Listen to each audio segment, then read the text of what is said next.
兄弟们，今天我终于挑战了南宁车友心目中的神级爬坡线路望海岭。作为南宁和钦州骑友们的打卡圣地，望海岭早就在我的心愿单上，如今得以圆梦。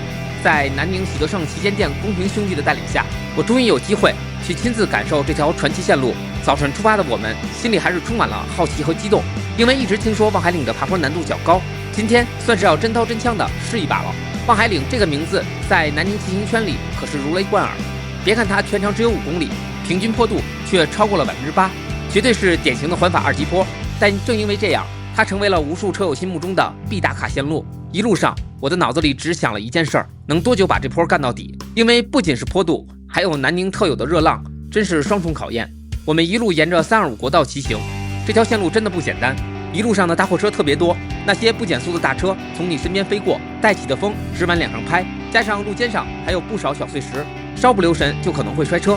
所以兄弟们千万要小心，骑这条国道要时刻注意周围的环境。从南宁市区出发，大约骑行70公里左右，就可以到达望海岭爬坡的起点。刚开始爬坡时还觉得挺轻松，身体逐渐进入了一个稳步的节奏，每一脚蹬踏都有条不紊。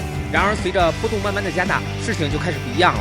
接连的几个急弯让我有点措手不及，坡度陡的时候让我真的感觉齿比不够用，心跳和呼吸急剧加快，腿也开始发酸。每当这时候，心里就开始和自己较劲了。爬坡有时候真的不是在和大山较劲，而更像是与自己的战斗。每1公里过去，身体的每一块肌肉都在叫嚣着放弃，但意志却在告诉你再坚持一下。能骑上望海岭的车友，谁心里还没有过这种挣扎呢？终于到了山顶，那一刻心里真的说不出的爽。望着远处的农田和钦州北部的山脉，整个世界仿佛静止了一样，所有的汗水，所有的疲惫在一瞬间都烟消云散，取而代之的是无比的兴奋。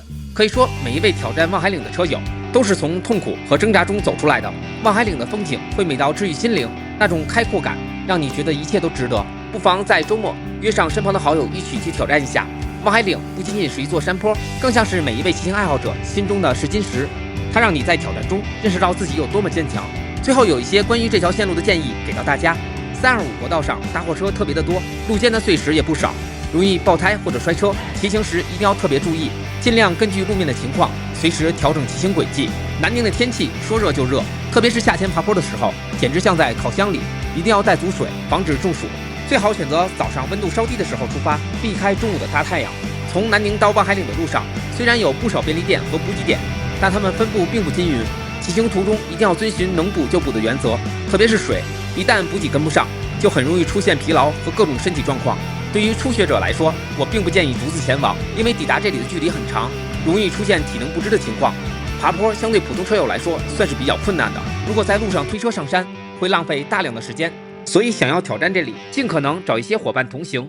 那么今天的内容就是这些，关注周四青年，让骑行助你成为更好的自己。